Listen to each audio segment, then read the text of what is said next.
We're here at AEM Electronics. Somehow I've defeated their security system, so we're going to give ourselves one of our self-guided tours.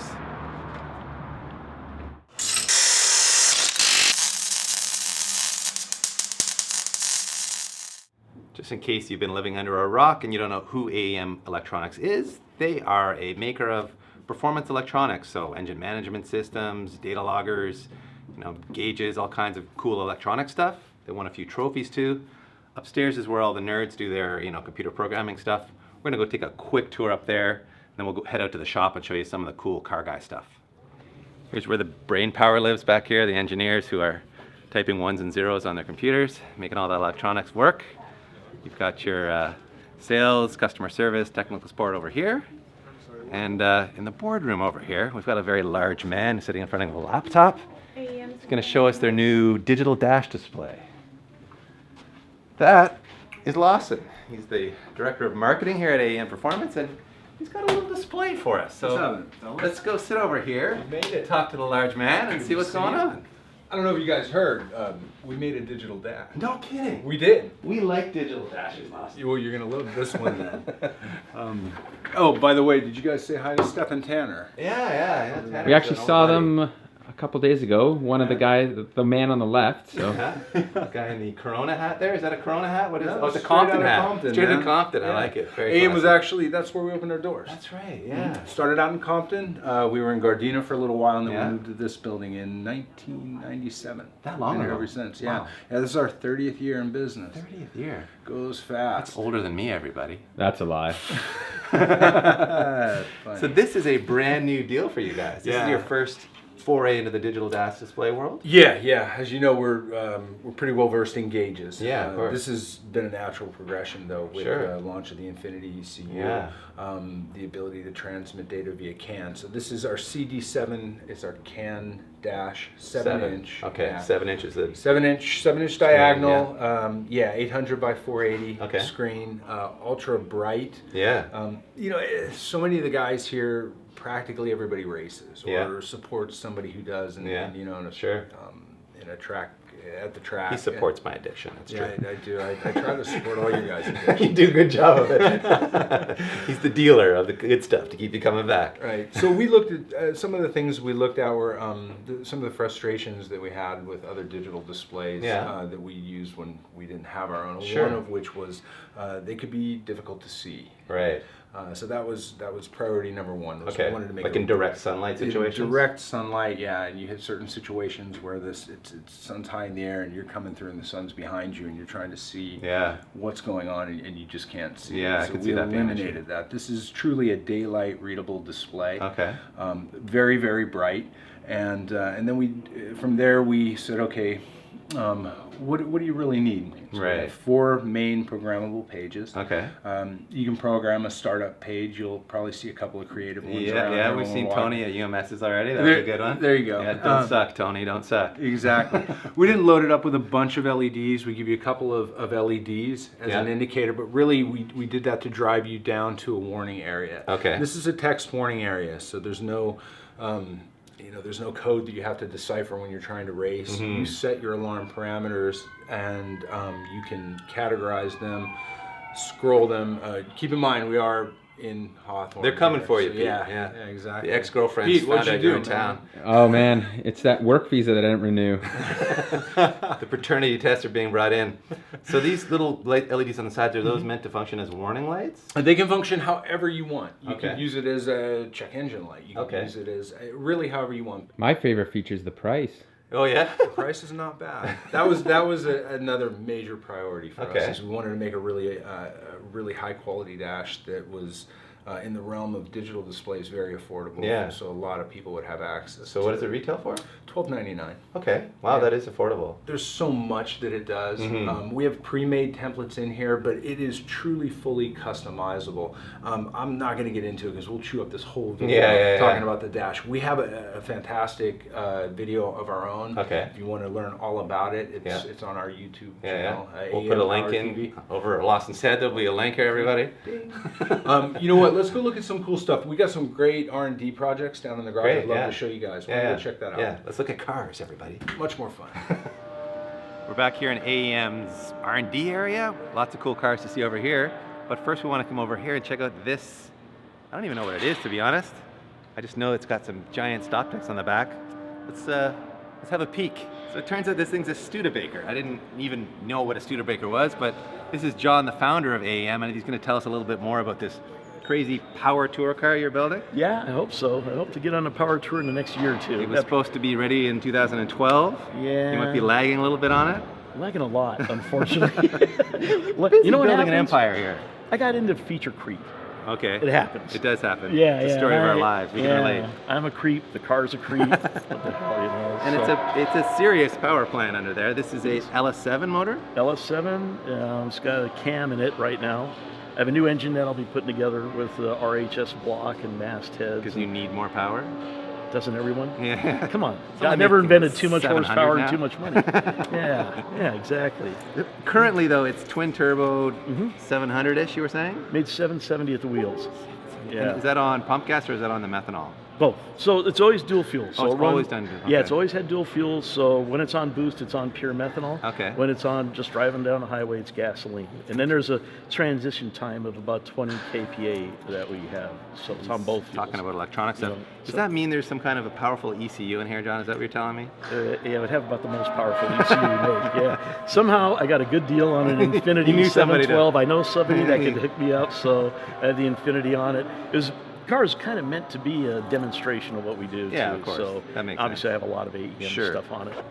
John's going to show you the dead bodies in the trunk here. A few dead bodies. There's some. Right. Well, a lot There's of- dead dinosaurs in the gas That's tank. true. There is. Algae, plankton, all that crap.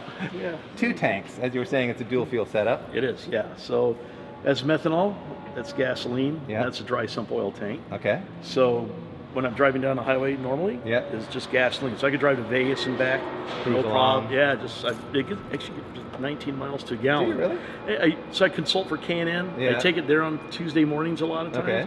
And I always do a mileage check. It's right around 18 or 19 Oh, that's on amazing. gasoline. So it's Yeah. not bad. That's awesome. Yeah. And then when I get on loud pedal, it's on the methanol, Right. which mileage is not so good Yeah, once yeah. I'm on that. So That's what yeah. it's there for. Yeah. That's your anti-social tank. You're right. That's I your. like that. That's I like your. that. I love the planet tank. It's a good setup. There you go. I'm guessing there's nothing Studebaker left back here from the look of it. Do you want to maybe give us a quick rundown of what you got out here? Not much Studebaker on the whole car. Yeah, it's true. Yeah. It's a C4 Corvette rear end with Okay. coil-over conversion. Okay. And initially it had a Dana 36. This is a Dana 44 because I promptly blew the Dana 36 Right. all over the pavement. Yeah.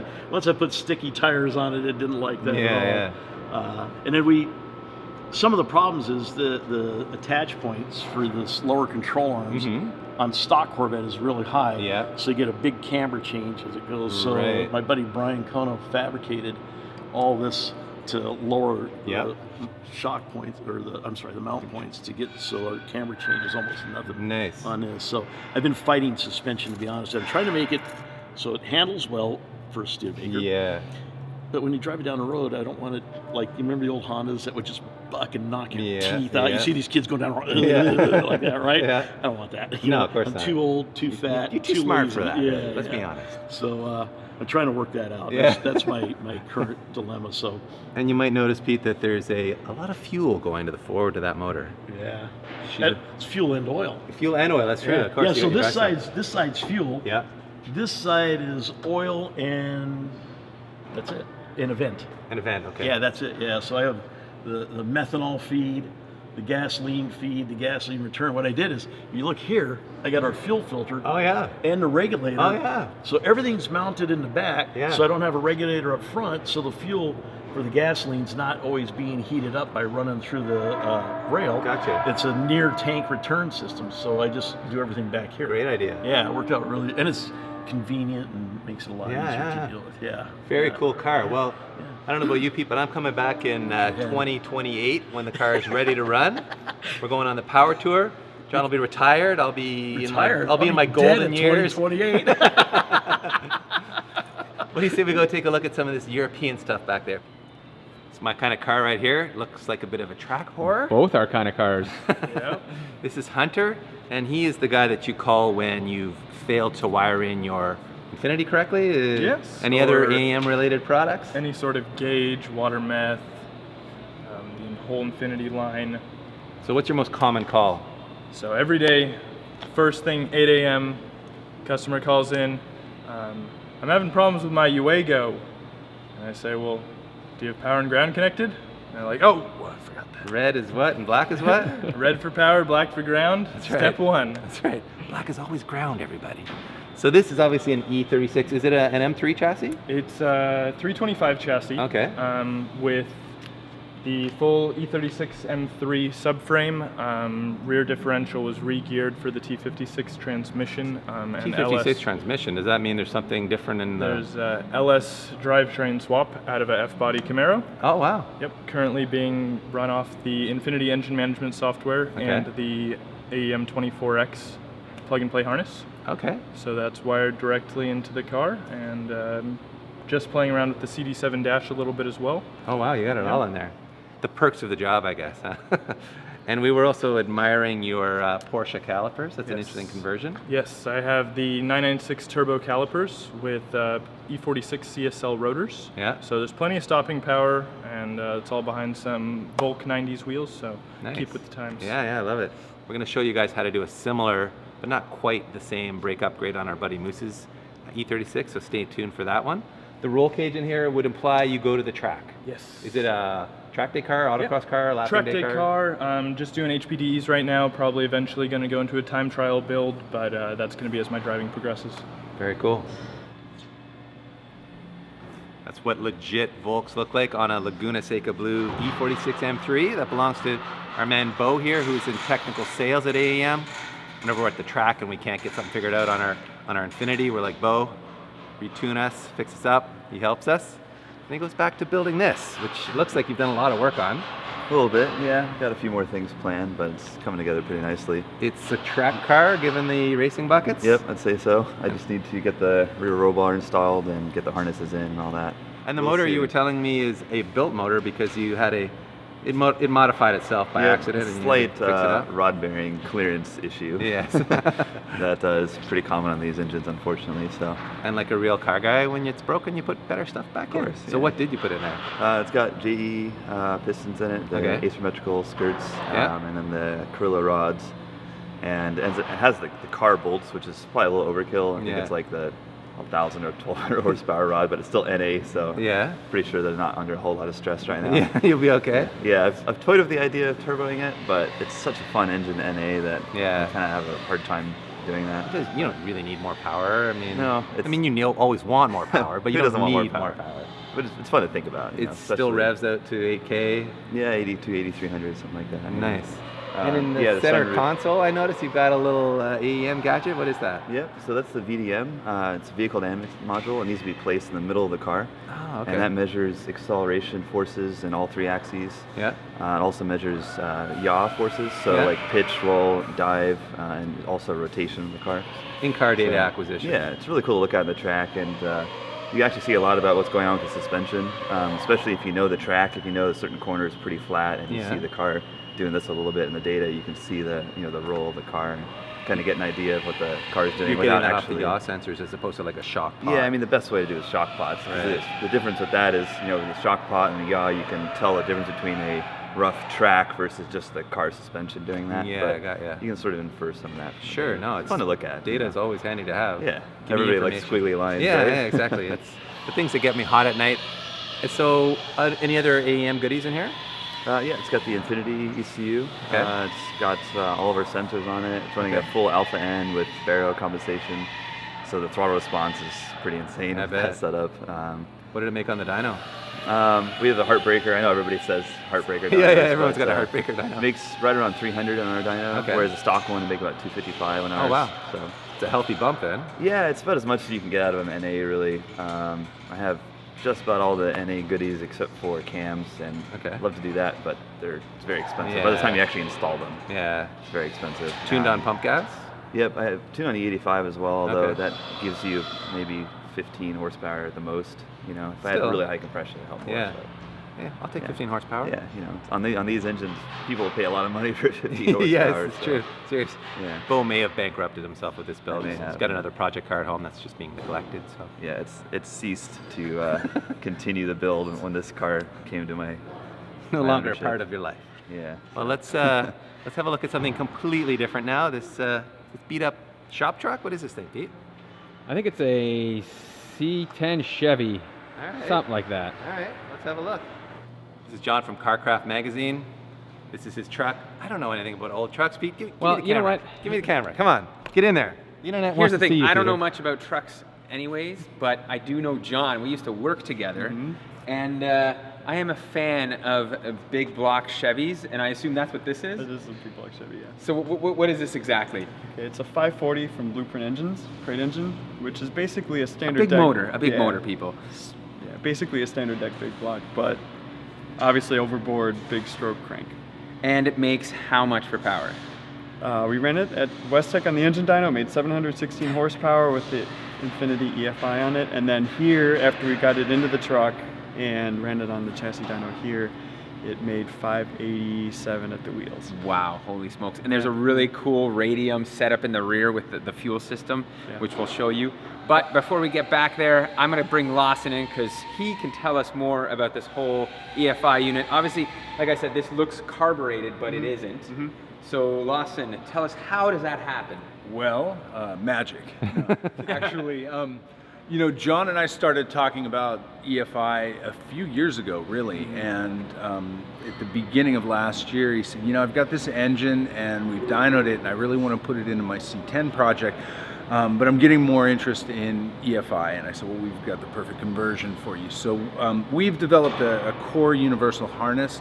It's essentially a layover harness for the engine, and it allows you to snap in the subcomponents. So you snap in the proper cam and crank sub-harness, the proper injector sub-harness for the types of injectors you're running, the proper ignition sub-harness. So in this case it's distributed. We have one for distributed. We have one that'll run on dual sync distributors.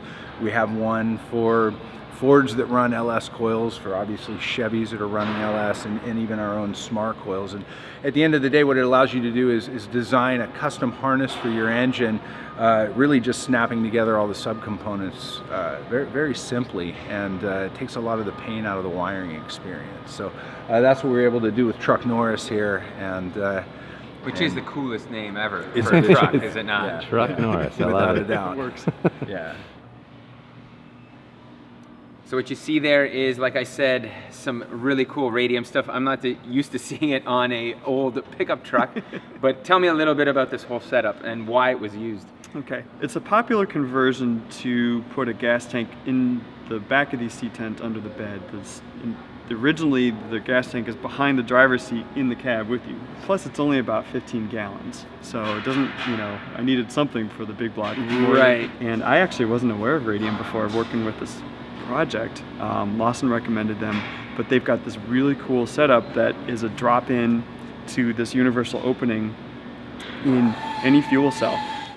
We built it with the extra capacity so that we can run E85 with this thing E85 is eventually. popular down here in California, and we need that back home, Dave, one day, right? I know, we need the core and power. I think we need to know how often you got to fill up Truck Norris here. Because I noticed there's drag radials on the back of them. Right. There's drag radials, and it's really only been running for a couple months, and it's been raining the last 3 weeks, so I haven't driven it. But you've been doing mad burnouts with it, right? A few. And but it's gotten on a long trip. The longest trip I've taken so far is about 65 miles or so. I got 9 miles a gallon by my calculations of filling it up at the beginning, filling it up at the end. It's okay. It makes almost 700 horsepower, and that ultimately is the most important part. Absolutely.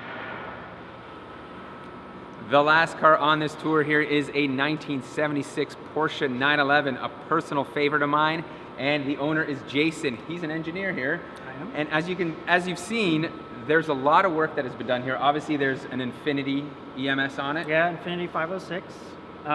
It started life as a 2.7 liter, and in 1983, my grandfather actually swapped it to a 3 liter from a 79. Oh, so this car's been around the family. Owned, grandfather, my father, I'm the 3rd generation owner. Wow. Yeah, and it's now a 3.2 liter short stroke.